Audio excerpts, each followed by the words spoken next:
Eiichiro Oda não pode ver esse vídeo. Em 22 de julho Por de quê? 1997, é a data em que começa um dos maiores mangás da história do Japão, que uniu todos no enredo extraordinário, escrito por uma mente tão extraordinária quanto One Piece, uma obra de Eiichiro Oda. A melhor e aqui obra que vamos existe. entender cada traço da genialidade e dedicação absurda de um autor com sua obra, que nos revela que essa história não é só o que imaginávamos.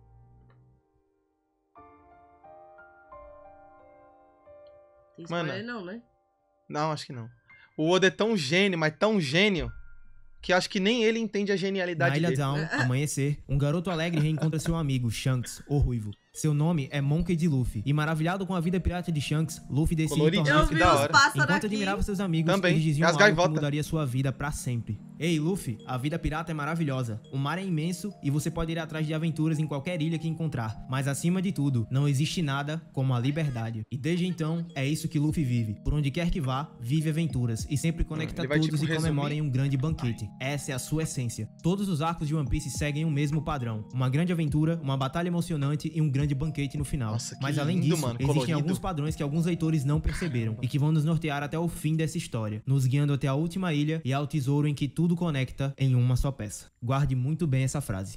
Antes de descobrirmos o que é One Piece, primeiro precisamos encontrá-lo. E a resposta para a primeira etapa do Enigma do Sol é o Mapa Mundi de One Piece. Todos nós sempre imaginávamos o quão genial e criativo ele é, mas na verdade, o Oda fez um mapa de One Piece totalmente baseado em um mapa que é a nossa primeira resposta, o Mapa Mundi da obra clássica A Divina Comédia. Escrita em 1321, a história conta sobre o próprio autor, Dante Alighieri, fazendo uma viagem até o paraíso, passando pelo inferno e pelo purgatório. Inclusive, Uou! leiam, é fenomenal. Não vou focar na história, mas sim no Mapa Mundi de Interessante. Dante. Ele é um modelo geocêntrico como o de Ohara. Oda fez um mundo de One Piece idêntico. Para começar, no centro do único grande continente do mundo tá a Terra Sagrada de Jerusalém. Em One Piece, no único continente mundial, a Red Line, está a Terra Sagrada de Mare Joyce. Do outro lado do mundo temos o Purgatório, uma grande montanha que no topo você alcança o paraíso terrestre. E no outro lado do mundo de One Piece tá a Montanha Reversa, que te leva a primeira Water metade da Seven. Grand Line, o paraíso. E no centro do Não, mundo do Dante não. tá o inferno, que é a interseção entre Jerusalém e o Purgatório. E é aí onde está Laugh Tale. E confirmando que o Oda conhece exatamente sobre esse mundo e essa Caraca, história, temos véi. o capítulo 275, intitulado Divina Comédia. E esse capítulo é a base de tudo. Ele resume perfeitamente o século perdido, a derrota e a promessa para ser cumprida no futuro.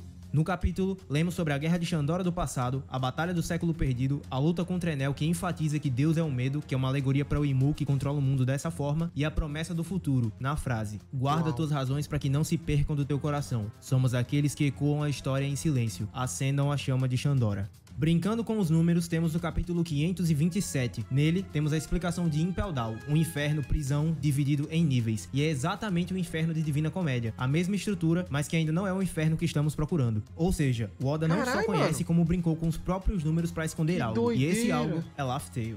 Aquele que deixou o tesouro One Piece foi Joy Boy. Como Oden diz, isso tá ligado com aqueles com o nome D, que muito provavelmente são os descendentes do reino antigo ou do próprio Joy Boy. Eles foram apagados da história, e nada se sabe sobre aqueles com o nome D, mas uma coisa nós sabemos, eles são os inimigos naturais dos deuses de Marijoa. Relembrando um pouco a fala do Doflamingo, os vencedores definem a justiça ou a história. Os 20 reinos que venceram no passado tomaram Marijoa para si, como o Doflamingo afirma no capítulo 722. Há 800 anos, eles decidiram mudar-se para Marijoice. Ou seja, ela já existia, e o próprio Barba Branca disse, ali era conhecido como a Terra dos Deuses. Curiosamente, os Shandian chamam seus ancestrais de deuses. Então eles apagaram o reino antigo e intitularam seus descendentes como demônios. Aliás, qualquer um que tenha envolvimento com o reino antigo, como os demônios de Ohara. Como vocês bem sabem, o local onde residem os demônios, ou a sua origem, é o inferno. Laugh Tale só é acessível através dos Poneglyph e só emergirá quando forem reunidas as 4 localizações. A figura do governo mundial que aparece no trono representa isso, que também se assemelha ao símbolo de Ors e da Câmara do Chapéu de Palha, reforçando a ideia de que eles tomaram o castelo do seu inimigo e mudaram o seu símbolo. Mas conseguem notar onde fica em relação à Grand Line? Teoricamente na Red Line e mais precisamente na Montanha Reversa. E aqui eu quero que lembrem da frase do Roger: Rayleigh, o destino nos uniu. Quer virar o mundo de cabeça para baixo comigo? E a fala de Barba Branca: quando alguém encontrá-lo, esse mundo virará de cabeça para baixo. Quando Laugh Tale emergir e o tesouro for encontrado, as bases do mundo vão virar de cabeça para baixo. E não apenas no sentido metafórico, mas no Literal? literal. No mapa de Dante, o inferno está na interseção entre Jerusalém, o purgatório, a faixa de mar e o continente, que são 4 pontos, os mesmos do mundo de One Piece: Mary Joyce, Montanha Reversa, Grand Line e Novo Caraca, Mundo. mano. E eu aposto com vocês que Laugh Tale tá no centro da Terra. Luffy já fez diversas viagens e aventuras inspiradas em contos reais. Volta ao Mundo em 80 Dias é um bom exemplo. Mas Oda nunca fez referência a um dos clássicos da literatura, Viagem ao Centro da Terra. Na história, o professor Otto descobre um criptograma e, através da entrada de um vulcão, consegue viajar até o centro do mundo, e essa montanha nada mais é do que a Montanha Reversa. Existem grandes evidências quanto a isso. Para se achar um mapa em uma ilha, precisamos de coordenadas X e Y, mas em One Piece não é tão simples, afinal, existem ilhas no céu e no fundo do mar. Então teríamos que calcular a profundidade, e isso ficaria X, Y e Z, mas ainda resta um poneglyph. Um poneglyph apontaria para Grand Line, um Novo Mundo, o outro Marijoa e, por fim, o último poneglyph vai indicar a Montanha Reversa. E curiosamente... Peraí, a gente já sabe de 3, né? Ainda resta falou? Um poneglyph. Um poneglyph apontaria para Grand Line, um Novo Mundo, o outro Marijoa e, por fim, o último poneglyph vai indicar a Montanha Reversa. E, curiosamente, o poneglyph desapareceu. Tinha um lá na Ilha dos Elefantes. Tinha um lá na Ilha dos Homem-Peixe. Aí, pra me lembrar. E a outra... Galera, me refresca a memória aí. Dos 3 que eles já acharam. Era o Ano, né? O Ano... Aquela ilha lá do elefante, que eu esqueci o nome. Zou, isso, o Ano, Zou. Tava achando que era lá com aqueles malucos lá, o pai daquela sereia lá, que esqueci o nome, mano. Homem-Peixe tem o poneglypho da arma ancestral e o Joy Boy pedindo desculpa. Então, era isso que eu lembrava, mano. Ah, não era o poneglypho vermelho, entendi. Era o poneglypho da Pluton. Pluton? Uranus? Puta, eu sempre confundo os nomes das armas ancestrais. Não era Pluton, não, acho que era Uranus. Pluton é outro. Netuno? Meu Deus, é muito nome. Pluton, Netuno e Uranus. Tá. Então eles tinham esse poneglypho de Netuno. Então dos vermelhos era o Ano, Big Mom e Zou. Falta mais um. Convenientemente estava na Ilha dos Tritões, ou seja, na Red Line. A montanha é a passagem para a entrada das correntes de águas que guiarão Luffy até Laugh Tale. O motivo que faz a ilha não ser encontrada via log pose é graças ao magnetismo da Red Line sobre o mundo, e pela mesma razão não pode ser encontrada sem a sua própria localização. E como a própria Nami afirma, a Red Line nada mais é do que uma junção colossal de ilhas, ou seja, o campo magnético é tão colossal quanto, impossibilitando que qualquer log pose consiga encontrá-la. E no anime, sutilmente eles colocaram Roger olhando para um log pose já em Laugh Tale, e nesse momento a log pose estava maluca. A ideia dessa passagem também explica a razão pela qual os Reis dos Mares apareceram tão próximo à Montanha Reversa quando Luffy cai no Calm Belt. E essa passagem fez com que eles se movessem da Ilha dos Tritões até a entrada da Grand Line em pouco tempo. E concluindo, Roger no início da história diz a seguinte frase, que significa: deixei tudo que há nesse mundo lá. Porém, o Sokoni tem outros significados, sendo esses fundo ou profundo, reforçando a ideia de que tudo está no profundo desse mundo. Laugh Tale está escondida no centro do mundo e por isso precisa emergir, como dito por Inuarashi, e só consegue ser encontrada seguindo as coordenadas certas. E quando isso acontecer, o mundo vai virar de cabeça para baixo, o inferno emergirá e a falsa Terra Santa será afundada. Encontramos One Piece. Agora, vamos descobrir o que ele é. Vai ter spoiler não, né? Anteriormente, o Oda é um gênio. Ele divide seu enredo em 4 pontos: histórias imediatas, os arcos que nós conhecemos, histórias em sagas, como Alabasta e Wano, histórias marcantes ou com grande foco, como a história de Ace, que é apresentada no volume 25, até a sua culminação lá em Marineford no volume 59. Tem não. E o Oda joga pistas sobre isso ao longo da história. E por fim, a história principal. Tudo aquilo que forma o cerne da história e seus maiores segredos. Isso é afirmado pelo próprio editor do Oda, o Suguru Sugita, que diz que, após o time skip, haveriam mais capítulos do enredo principal. Porém, existe mais uma forma na qual Oda escreve o seu enredo, e é aqui que descobrimos os mistérios da obra que vão culminar na guerra final. E a nossa estrela guia para isso é a Lua. A Lua em One Piece é fonte de grandes mistérios. Enel na Lua, os Kozuki, os Shandians, mas nela reside algo ainda muito mais profundo. Eu tive relendo One Piece nesses últimos meses e me deparei com um padrão inacreditável no pré-time skip. A cada início ou fim de arco, o Oda desenha uma fase da Lua no céu, formando um ciclo completo até o fim da Grand Line. Os capítulos são tão importantes quanto e vocês vão entender. No capítulo 5 temos a Lua cheia, o flashback do Zoro. No capítulo 28 temos a Lua crescente no arco do Usopp. No capítulo 95, a meia-lua, fim do arco de Arlong Park. Nossa, o capítulo Oda é muito 107, gênio, mano. A lua crescente convexa. Como é que o pode, Whiskey Peak. E curiosamente, Oda em 2 capítulos desenha a lua por pelo menos 27 vezes. No capítulo 153 as coisas começam a ficar interessantes, pois começa um jogo de números. Nesse capítulo temos a lua cheia no arco de Drum. No capítulo 163, Lua Minguante Convexa, Arco de Alabasta. E ela também aparece atrás de Barba Negra em Jai. Não, agora eu fico pensando. Será que o Oda realmente fez isso proposital? Se foi mesmo, ele já é muito gênio. Só que os fãs é mais louco ainda por estar descobrindo esses bagulho, velho. Os fãs é muito mais psicopata. Como é que pode? Tem muitos mistérios. Mano, os caras acham mistério em posição da lua, níveis da lua, se tá cheia, se não tá cheia. De certa forma, mano, ali no arco do Enel, cita que o Enel foi pra lua. Aí dá uma capa só dele lá na lua. Beleza. Aí vai passando o tempo. Aí se você pegar pra ver realmente isso, parece que tem alguma coisa a ver. A lua ali. Porque, mano, é algo tão pequeno. Tão pequeno assim no papel e às vezes passa desapercebido. Mas o Oda já tá aqui, ó. Calma aí. Caramba, a mente do Oda é doida mesmo, hein? Oda já entrou na história como o 7º lugar com a obra mais vendida da história, o único mangaka. Eu vi, mano. Eu vi, inclusive, ele acima do Stephen King. Cê é louco. O Stephen King tá aqui em 10º. O Oda tá em 7º. Tá acima, já passou. Vai. Ixi, é brabo mesmo, hein? Capítulo 253, A Grande Meia-Lua em Skypiea, quando o Luffy dança na pose do Nika. E por fim, no capítulo 323, a Lua Minguante Côncava. Caraca, eu nunca parei pra pensar nisso, mano. O Luffy dançou na pose do Nika. Uhum. Há muito tempo, não tinha nem Minguante Gear. Não tinha nem Gear 4, né? Cabeça dele. Curiosamente, a mesma lua dos Kozuki, que aparece em Water 7. O bigode e um pirata do Barba Branca também. É um uma formato lua. de lua.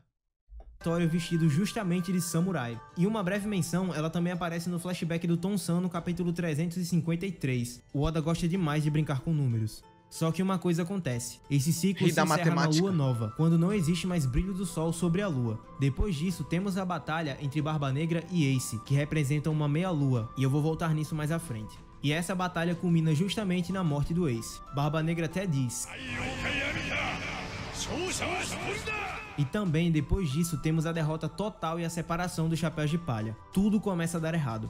A lua nova também tem um significado de mudança ou renovação, que representa muito bem a mudança de eras após Marineford, onde foi a ascensão de Barba Negra e o fim do brilho do sol completo sobre a lua. No novo mundo, desde o início, não temos mais fases de luz no céu, até porque, com a influência dos Mingsulongs, a lua cheia foi necessária nos arcos atuais, mas ainda assim, o ciclo se repete, não através das luas, mas nos próprios arcos. Se montarmos uma linha do tempo, todos os arcos até agora se ligam e são iguais. Novamente eu vou mostrar mais um segredo do Oda. Se liga.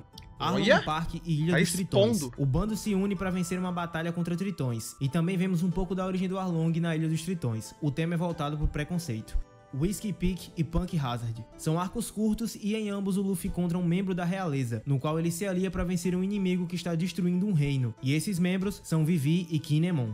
Alabasta e Dressrosa. É aqui onde tudo fica na nossa cara. Luffy reencontra seus irmãos, ajuda reinos que foram dominados por Shichibukais, cria laços com princesas que se encontram na Reverie, consegue reconhecimento de marinheiros como Smoker e Fujitora, e a própria batalha final tem um golpe da terra pros céus e dos céus à terra. Skypiea e Zou. Somos apresentados a novas raças que têm fortes ligações com a Lua. Em Skypiea, descobrimos que os Poneglyphs têm uma história linear e é seguida até a última ilha. E em Zou, descobrimos que os Poneglyphs têm a indicação da ilha final. Fora, é claro, o estilo da civilização antiga. Whole Cake e Water 7. 2 arcos onde membros saem da tripulação para protegê-los das maiores forças do mundo, o governo mundial e o Yonkou. E esses são Sanji e Robin. Luffy também luta contra o próprio companheiro, Usopp e Sanji, mas eles retornam ao bando e Luffy consegue vencer e fugir em segurança. E por fim, chegamos em Thriller Bark e Wano. Esses arcos têm ligações profundas. Em Thriller Bark, ouvimos a primeira menção a Wano, Moria e Kaido, Ryuma e Ashusui, e claro, a relação com os gigantes ancestrais e Onis. Também temos Bink Sake, que é a música que embalou a viagem de Oden no flashback dele. Mas agora, vejam isso. Esse é um modelo geralmente usado para que seja fácil compreender as fases da Lua. Agora, acrescentando os capítulos, fica exatamente assim. Mas espera aí um minuto, você já viu esse símbolo antes? Esse é o tal símbolo que aparece não só no brasão dos Kozuki, mas em toda a história e em todos os reinos tipo o que símbolo do guardam sol, né? poliglifes ou ligações com o reino antigo. Alabasta, Skypia, Ilha dos Tritões, Kozukis junto com os Minks e no próprio garoto do chapéu de palha. As coisas estão começando a ficar profundas, pois esse símbolo por si só também representa o Sol. Todos os reinos unidos em um só propósito que guia toda essa história. A Lua é a nossa estrela Sol. O Luffy é quem? Nika. Nika. guia para o amanhecer. Faz sentido. E isso também é representado no mapa de Dante Alighieri, pois antes do paraíso, tem a ver com o todos Joy os Boy, planetas o e Deus luas Sol. circundam a Terra Tudo tem a semelhantes a esse símbolo. Mais uma vez, o Oda de maneira genial está interligando toda a história no passado, no futuro e ao tesouro One Piece. E é essa conexão absurda entre a Lua e a aventura de Luffy que encontramos o significado vídeo genial, de toda cara. essa obra. Observem a música que representa a viagem de Roger e a aventura de Luffy, Sake de Binks. Agora vem uma tempestade através de um céu distante. As ondas estão dançando, rufem os tambores. Se você perder a coragem, essa respiração será a sua última. Mas se você esperar, verá o brilho de um novo amanhecer. Nossa. Vamos entregar o Sake de Binks, hoje e amanhã, sonhando noite adentro. Acenando o nosso adeus, nunca mais nos veremos. Mas não fique tão pra baixo, pois à noite a lua vai nascer. Para muitos, e eu incluso nisso, essa música é o conto de viagem do primeiro Joy Boy. Interpretando 2 trechos da música, temos o amanhecer tão aguardado pelos próprios personagens e a tal profecia dos 20 anos, e a lua representando a guia ou guardiã dos viajantes desse sonho até que o sol retorne. E aqui mais uma vez o Oda se provou genial. Vejam isso. Os Kozuki e os Minks compartilham uma profecia juntos. O amanhecer vai chegar e a lua é necessária para que o amanhecer aconteça. O fato curioso nisso é que, enquanto Toque diz a profecia das 9 sombras, novamente vemos a lua minguante nos céus, e ela afirma que essa é a lua que nunca viu o amanhecer. Além da lua propriamente dita, essa fase também representa algo. A lua minguante côncava após a lua nova é a lua mais distante da lua cheia e a mais próxima da escuridão. O mundo tá numa noite sem fim, que representa o governo mundial e Imo. O próprio símbolo da marinha carrega 2 luas minguantes, ou seja, luas que não viram o sol. Assim como eu disse antes, as fases da lua guiaram indiretamente o bando, e justo quando ela desaparece, Sake de Binks é cantada e toda a tragédia acontece. Uau. E é aqui que chegamos à figura principal nisso tudo, Nika, o deus do sol. Todos já falaram sobre Luffy na pose do Nika, porém, o detalhe que ninguém percebeu são as armas do Nika. Ele carrega uma espada e uma lança, e isso é a união entre o Sol e a Lua. Em todos os arcos em que temos histórias profundas sobre o século perdido em One Piece, aparecem grandes amigos que são igualmente rivais, e cada um deles segura uma espada e o outro uma lança. Cara, o Oda é maluco. A lua controla as marés e as correntes do mar, mas o mais importante é que a natureza da sua luz é a luz do sol que nela reflete, ou seja, a luz segue a vontade do sol quando ele não tá no céu. De um lado nós temos o sol, representado por Roger, Inuarashi e Kalgara, e do outro temos a lua, representada por Barba Branca, Noland e Nekomamushi. As armas não são consistentes, afinal, os dois lados mudam conforme as gerações, mas elas se completam. Focando em Roger e Newgate, é interessante notar que quando Roger se foi, a lua, que é o Barba Branca, deu continuidade ao propósito, afirmando a todos que o One Piece realmente existia. Uma referência que reforça isso é o próprio navio Moby Dick, o soberano das baleias, que sempre quando são citadas ou envolvidas na história, são ligadas a citações à ilha final, como no Cabo dos Gêmeos, Zou, Ilha dos Tritões, onde novamente aparece a profecia do amanhecer na frase: as baleias cantam em antecipação com a chegada dos 2 soberanos. Então agora entramos em mais um enigma. Se Nika é a união entre o Sol e a Lua, quem são os 2 soberanos que estão chegando? E também tem uma resposta para isso, e é Luffy e Momonosuke, o D e um Kozuki. Como vimos, apenas eles são capazes de ouvir a voz de todas as coisas, como Roger e Oden. Inclusive, é nessa cena que a frase das baleias acontece. Mas onde estariam a espada e a lança de ambos? A resposta é óbvia para Momonosuke. Seu país é muito o país das espadas, dos samurais. Já foi afirmado no Diário de Oden que Momonosuke é aquele que vai ajudar a guiar o mundo para o amanhecer. E ele não pode morrer, ele é necessário. Ele carrega sangue dos Kozuki, que por si só tem representação lunar em absolutamente tudo em seu país. Mas então chegamos a Luffy. Sim, Luffy é a representação perfeita do Nika e dos seus ideais. Mas onde a lança entra nisso tudo? Onde e que reino ele representa? Não é apenas o reino antigo, porque o D não é somente o nome abreviado. Ele é a representação da meia-lua. Observe a capa do volume 27, mesmo volume da dança de Luffy semelhante ao Nika. Luffy está com um dos seus olhos fechados e com asas de Chandoriano. e isso vai explodir a sua mente. O Deus do Sol é citado pela primeira vez em Skypiea, e ele tem vestimentas de Shandoriano, ou de alguma raça de ser alado. Sua inspiração é em uma lenda real de uma entidade chamada Joy Boy. Isso pode ser encontrado no livro A Enciclopédia das Coisas que Não Existem. Essa entidade representava a alegria do homem e a dança, e com sua música de tambores fazia com que todos dançassem até que ele fosse embora. Reza a lenda que ele viajou em um navio de escravos e os alegrou em sua viagem, igual a lenda do Nika dita por Hushu, que é a representação do ímpeto do Luffy. Luffy, por sua vez, já foi desenhado com lanças em capas coloridas por diversas vezes. Luffy nunca soube usar uma arma, mas o Oda constantemente desenha ele com essa. A arma principal dos povos alados são as lanças. Dragon carrega o mesmo tipo de tatuagem que vemos em Calgara e em Wiper. O Garp aparece com esse chapéu, que é igual ao do ancião da tribo de Shandia. Observem o quão absurdas são as ligações entre Shandia e Wano. A Cidade Dourada é toda escrita em poneglyphs. Wano é a terra do ouro e os Kozuki criaram essa língua. É explicado em Skypiea que os Kairoseki e as nuvens que compõem a ilha são criadas a partir de vulcões. Em Wano, vimos que eles são a terra onde se originam os Kairoseki. Temos o grande Monte Fuji, que é um grande vulcão. E em um Vivrecard é dito que as armas de Wiper foram forjadas em Wano. Em Wano, descobrimos que quem fez a mensagem de um D, o Roger, foi o Oden. E também é muito interessante notar a fala de Marco sobre as pessoas conhecerem esse lugar, Onigashima, por outro nome. No mapa de Shandora é possível encontrar um Oni no olho esquerdo da caveira. Wano, por sua vez, é um país isolado, então seria impossível que as pessoas como um todo conhecessem Onigashima. Só seria possível para pessoas que realmente foram ao Wano. Ou seja, a ilha não se originou ali, e ela veio de outro lugar. E lembram-se da ligação entre Wano e Thriller Bark? Aqui ela acontece perfeitamente. No vídeo passado falamos sobre a criação de Wano pelo puxador Minha cabeça vai explodir, que é o crânio da ilha. Vai ficar linkado aí pra vocês. Por fim, existe a enigmática frase que citei no início do vídeo. Guarde tuas razões para que não se perca o teu coração. Somos aqueles que ecoam a história em silêncio. E ela pode ser encontrada no Sino Dourado. E é aqui que voltamos a Luffy. No Sino Dourado, além do poneglyph, é possível encontrar a simbologia de um macaco com asas, referência direta ao sobrenome do Luffy, e aqui voltaremos também à Lua. Na história de Capas do Enel, descobrimos que as raças aladas são originadas da Lua, e as 3 partiram quando os recursos se extinguiram. Porém, uma delas desceu para a Terra primeiro, e não existe informações sobre ela.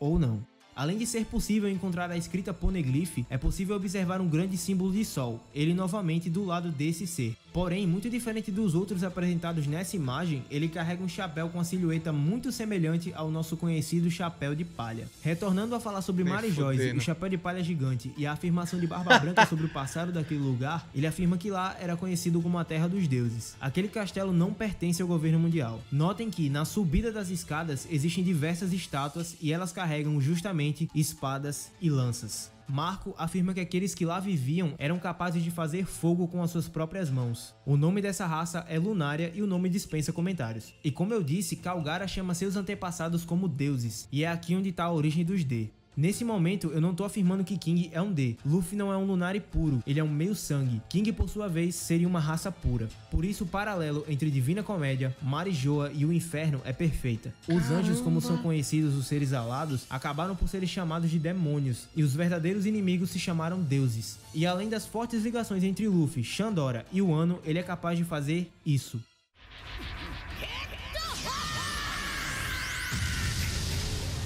Soco bem dado da porra. Muito é falado sobre a propriedade do hack, porém, o Luffy já utilizou o fogo sem o hack, como nessa cena que ele enfrenta Kaido. E o D do seu nome não representa só um meio sangue, como também a lua. Por isso, diz que guardassem a cena sobre Barba Negra e Ace. Os dois, que ambos são D, representam uma meia lua naquele momento. No arco atual de Wano, temos uma guerra onde os aliados são Minks, Lua Cheia, Kozukis, Lua Crescente, e os D, Luffy e Law, representariam a meia lua. Por fim, quando Luffy representa exatamente a sua origem, o Nika, no céu brilha uma meia-lua. Essa cena é a terceira favorita do Oda em toda a obra, e a primeira é justamente o painel da Terra de Wano, como é dito por ele próprio em uma entrevista. E agora vocês entendem o motivo.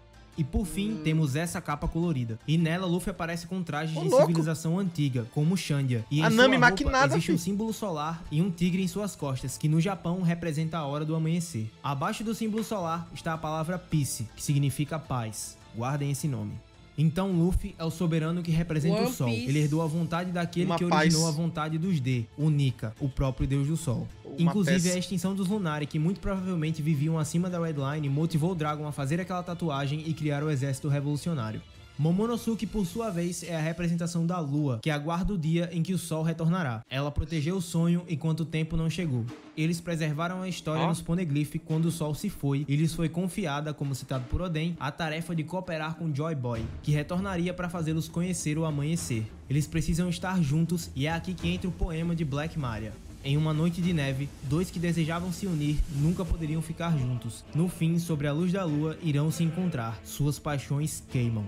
E como o Kiku disse, a neve está derretendo, o amanhecer está próximo. Que épico, a lua preparou tudo. Os aliados do Reino Antigo guardaram a sua mensagem e seu símbolo em seus guerreiros e bandeiras, e o mundo espera ansiosamente pelo dia que virá.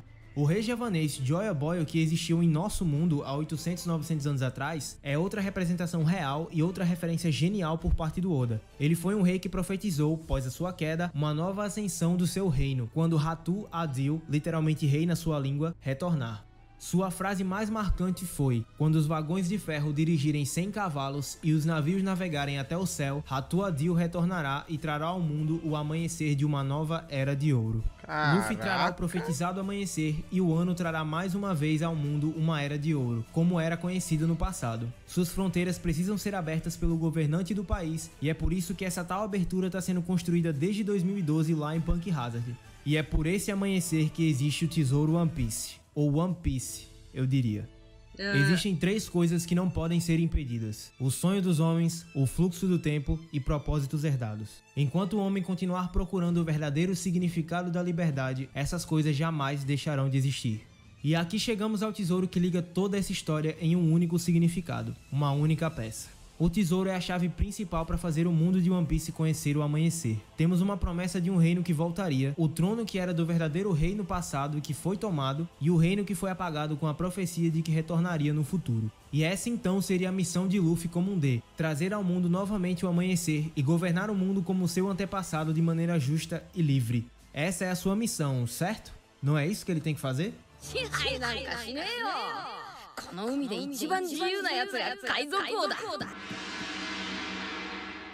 Luffy cresceu da liberdade. Uma só coisa: aquele que for mais livre é um verdadeiro rei. A frase de Roger tem o mesmo significado, pois aquele que achar a verdadeira liberdade terá completado o sonho dos homens do passado, terá interligado todo o tempo e cumprido o propósito herdado. O tesouro One Piece é exatamente isso. Por essa mesma razão, Roger e sua tripulação chegaram cedo e não poderiam fazer nada. Aquele tesouro foi deixado por Joy Boy pro futuro Joy Boy, e ele não era Roger. O tesouro tá completamente ligado à vontade que foi passada e herdada por Luffy. Perceba como Luffy, por onde quer que vá, une as pessoas. Seja no passado, quando Luffy por alguma razão se atraiu pelo sino dourado e acendeu a chama antiga de Shandora, ou no presente, como em todo fim de arco, onde ele une até mesmo marinheiros em um grande banquete. É mesmo, essa né? É indiretamente a capacidade de libertação. Todo fim de arco tem um super banquete, uma comemoração, todo mundo se reunindo, que nem o Ano, acho que foi o mais lindo que eu vi. Aquela comemoração foi muito linda. E também teve aquela do Thriller Bark, quando eles conheceram o Brook. Aquela aí também achei lindo, mano. Por causa da música que mais me impactou, foi a música o Binks Sake. Que foi dita por Rusru. E agora, para que fique claro a relação absurda entre os arcos, lembram-se quando eu associei cada arco um ao outro e falei sobre o inferno de Dante em Divina Comédia? De fato, tudo tá conectado. Se colocarmos a Bloodline sobre o Novo Mundo, os arcos após Thriller Bark são Arquipélago de Sabaldi, e esse representará o Arquipélago de Roadstar, Ilha das Mulheres, uma ilha isolada composta por um só povo que representará Elbaf, e um fato interessante, Dory e Brog citam uma serpente vermelha, a Red Line, e a Ilha das Mulheres tem a temática completa por serpentes vermelhas. E aqui, antes da grande guerra de Marineford, que representará a guerra final, temos Impel Down. E com o jogo de números 275 e 527 temos o Inferno, que sim, será justamente Laugh Tale, como eu falei antes. Pois é, o Oda é um gênio absoluto. Até porque a lua por si só já nos mostrava como isso vai acontecer. Notam que a Grand Line termina sem o brilho da lua? Se dermos a volta naquele globo central, no Novo Mundo, e vermos de outro ângulo, o ciclo irá terminar na lua cheia, o brilho completo do sol sob a lua. Se no fim da Grand Line foi a derrota de Ace, do sol e a ascensão da escuridão, o fim do Novo Mundo será o amanhecer total. A guerra final já foi profetizada por Barba Branca, e essa referência vai ligar os dois arcos. O sol se foi, mas quando ele retornar, o mundo virará de cabeça para baixo. Quando aquele com o peso de 900 anos retornar, e aqui mais uma vez a conexão é perfeita, pois Barba Branca afirma: não será você, Teach. O tesouro está intimamente ligado à essência da pessoa certa. O capítulo 999 e 1000 nos mostram isso indiretamente. Eles se completam em uma só frase: o saque que preparei para beber com você, Luffy do Chapéu de Palha. Nos capítulos, Ace revela o sonho oculto do seu irmão para Yamato, capítulos e mais Yamato épicos. cai em lágrimas, pois nesse momento se dá conta de que Luffy é aquele que Roger e Oden esperavam, pois ele carrega o sonho e a vontade verdadeira de Joy Boy, Nika. Uma coisa também é clara: o tesouro vai trazer liberdade absoluta ao mundo, e isso com certeza terá ligação com a destruição da Red Line. Eu não vou entrar em detalhes sobre isso, pois é algo que todos já imaginam e sabem que deverá acontecer, até para que os falsos deuses caiam e, entre aspas, os demônios os vençam. O mundo virará de cabeça para baixo quando isso acontecer. E a emblemática cena do tipo o Imperador Apocalipse, Moon Gate revelou muito mais do que imaginávamos. Barba Branca descobriu o significado do D através de uma conversa com Roger, cena que culminou nas suas últimas palavras. Ele anunciou: o One Piece é real. Porém, o nome One Piece em japonês tem algumas diferenças de pronúncia e escrita. Essa é a forma comum na qual One Piece é escrito em katakana, One Piece, dessa forma. Só que quando o New Gate diz One Piece, ele diz uma junção de katakana e hiragana. Assim temos Hitotsunagi Daiho, que se traduz em o grande tesouro em uma única peça. Se você usar apenas kanji sem hiragana, ele diz aquele que se conecta. E abrindo para uma interpretação, Uau! o grande tesouro que tudo conecta em uma só peça. Nem E fudendo. aqui eu vou trazer algo assustador. Nesse ponto do vídeo, eu não consigo afirmar se isso é verdadeiro, até porque parece ser humanamente impossível. Mas quando eu tava escrevendo sobre os capítulos com as fases lunares, Lá me vem. atentei aos números. Acontece que quando eu somei todos os capítulos, o número que eu encontrei, 1127. E aqui É o episódio que nós vimos agora. Mas no mangá é outra coisa. É. Não tem nada a ver episódio de anime com mangá, então... Vamos Vamos ver se ele vai ver. falar, né, no caso do capítulo aqui. a minha mente explodiu. Novamente, parece humanamente impossível, mas 1127 é um jogo de sílabas para a frase em japonês Hitotsunagi, o tesouro One Piece. Então o tesouro seria um poder oculto, algo capaz de unir pessoas? Esse tesouro é algo grandioso o suficiente para fazer alguém governar o mundo e todas as nações? Mano! E a resposta é não. O tesouro One Piece carrega um significado tão profundo que tudo conecta em uma só peça, uma só história. Algo tão impressionante, mas que ao mesmo tempo fez um homem como aquele cair na gargalhada em vê-lo. O tesouro está intimamente ligado àquilo que é a essência do Luffy e a representação de todo o significado Caralho, mano, dessa você tá obra, maluco. que também conecta a essência daqueles que usaram o chapéu. Oda deixou esse significado em silêncio, mas ele ecoou como o badalar de um sino por séculos, na figura do sonho herdado por um adulto aventureiro e uma criança sonhadora, quando naquele momento eles disseram: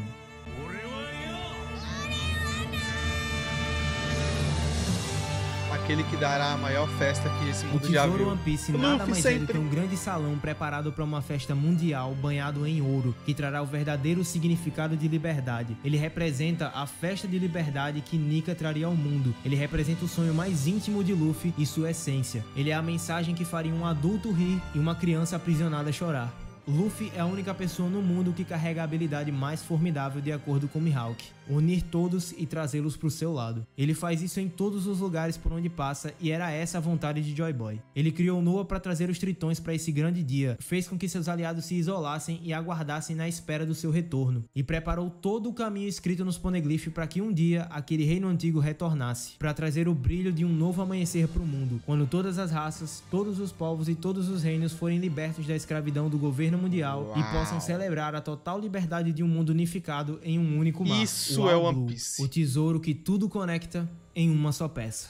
No fim de tudo, todos os Mugiwara terão realizado seus sonhos, e Luffy terá realizado seu sonho mais íntimo. Imagina a alegria de Luffy nesse dia, e é algo que sinceramente me deixa em lágrimas. Vai ser como Oda respondeu em uma entrevista: One Piece acabará em uma grande festa, um grande banquete. Que esse dia chegue logo e que a gente possa ver o dia em que um garoto chorão e sonhador que saiu da ilha mais simples do mar mais fraco se tornou o rei dos piratas, e aquele que se tornou o homem Cara, eu mais fico pensando aqui, o último episódio de One Piece vai ser o episódio mais lendário, mais épico de todos os tempos da história dos animes. Eu imagino, tá ligado?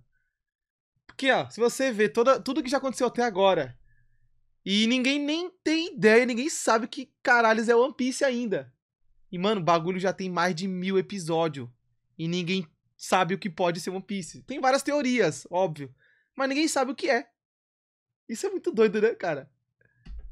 livre desse mundo e que libertou o mundo inteiro ao seu redor, e pra isso não precisou se sentar em nenhum trono nem dominar nada, porque essa é a história que mais representa a liberdade. Esse é o tesouro One Piece.